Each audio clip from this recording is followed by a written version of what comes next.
नमस्कार दोस्तों, स्वागत है आपके अपने YouTube channel Technical Success Planner पे। तो बात करेंगे दोस्तों आज एक इम्पोर्टेंट टॉपिक पर जो कि निकल के आई है Bihar state power holding company की तरफ से। तो जैसा कि दोस्तों आप स्क्रीन पर देख पा रहे होंगे, Bihar state power holding company limited result 2025 soon cross pendant clerk and store assistant result domicile लागू होने से कट ऑफ में आया चौंकाने वाला गिरावट, इंतज़ार की घड़ी हुई समाप्त, अंतिम परिणाम की तारीख हुई जारी।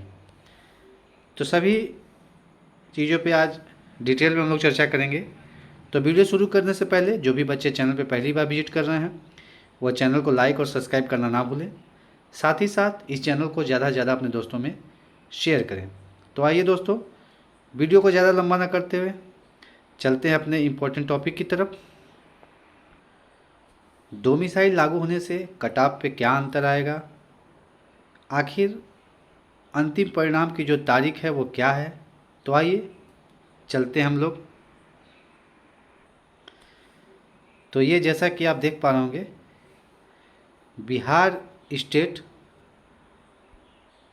Bihar state power holding company limited CC cross pendant clerk and store assistant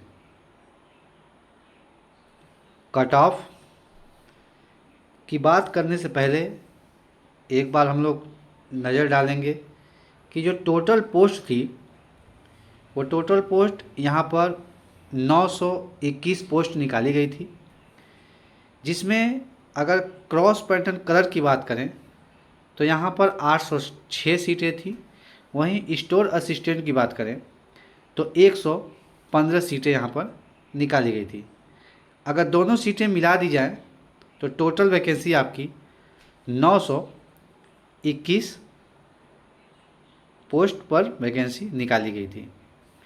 इसमें जो लड़के फॉर्म फिलअप किए थे लगभग 2 लाख के अप्रॉक्स लड़के इस पोस्ट के लिए आवेदन किए थे, जिसमें से फाइनली जो लड़के एग्ज़ाम में पार्टिसिपेट किए थे वो लगभग 1,50,000 के अराउंड लड़के इसमें पेपर दिए थे। अब पेपर देने के बाद हम लोग जो शिफ्ट यहाँ पर कंडक्ट कराया गया था उसके बारे में भी चर्चा कर लेते हैं।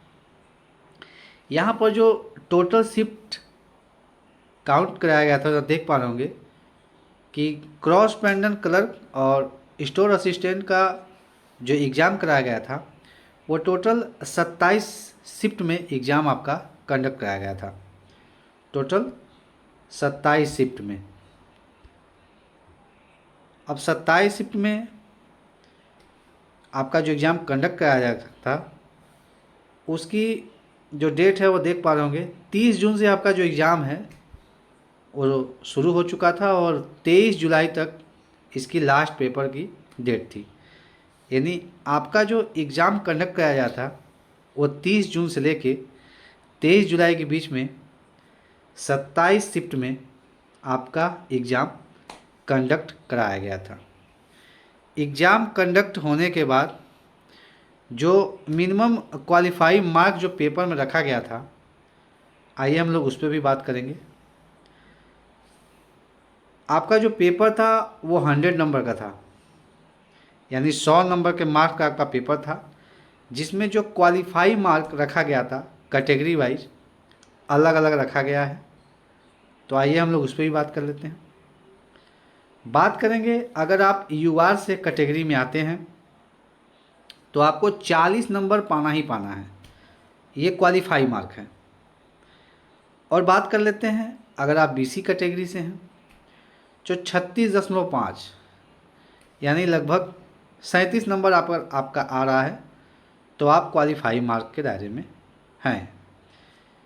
वही बात कर लेते हैं ईबीसी की, तो अगर आपका 34 नंबर है तो आप क्वालिफाई मार्क पा चुके हैं, आप अगले स्टेज के लिए जा सकते हैं।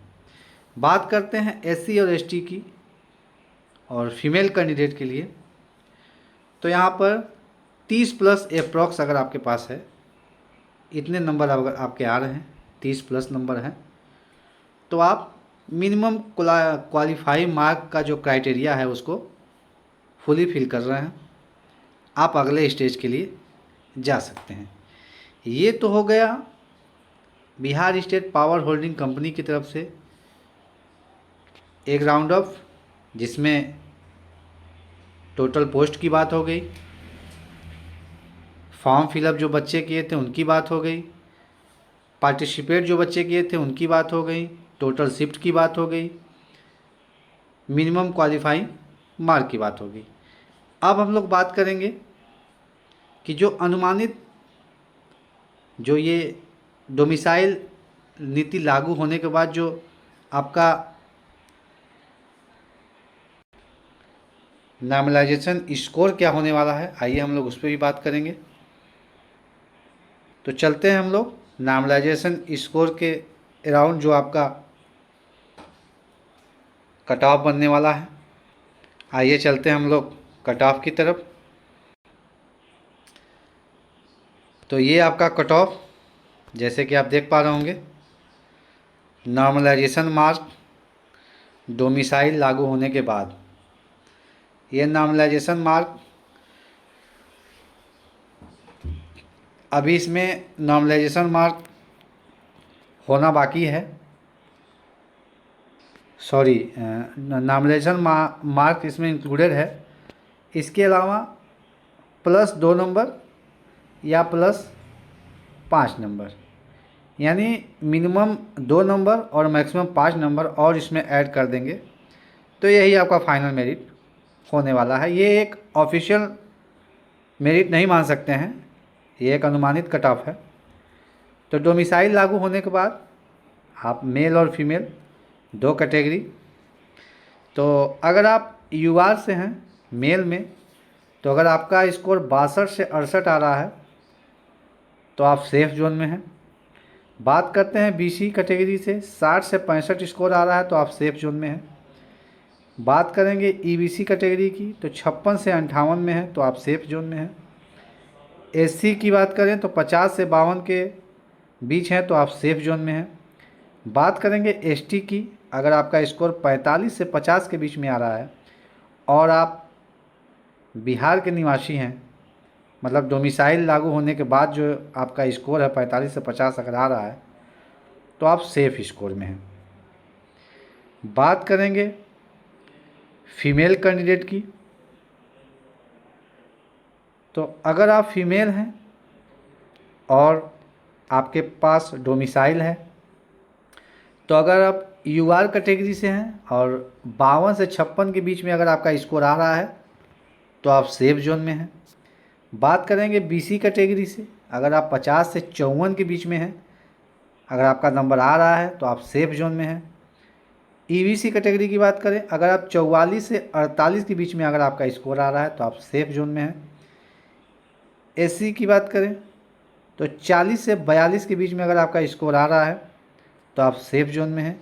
वहीं बात करेंगे एसटी कैटेगरी की, तो 35 से अगर 38 के बीच में अगर आपका स्कोर आ रहा है तो आप सेफ जोन में हैं।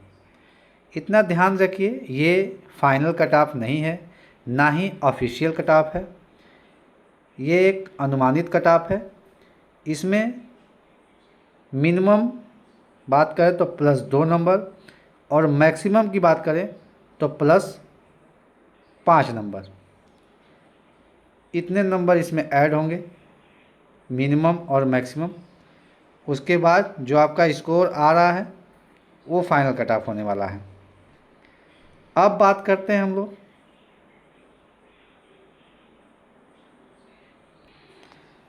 लोग बात करेंगे क्रॉस पेंडेंट क्लर्क और स्टोर असिस्टेंट का जो अंतिम परिणाम की डेट है वो आखिर कब तक आ सकती है।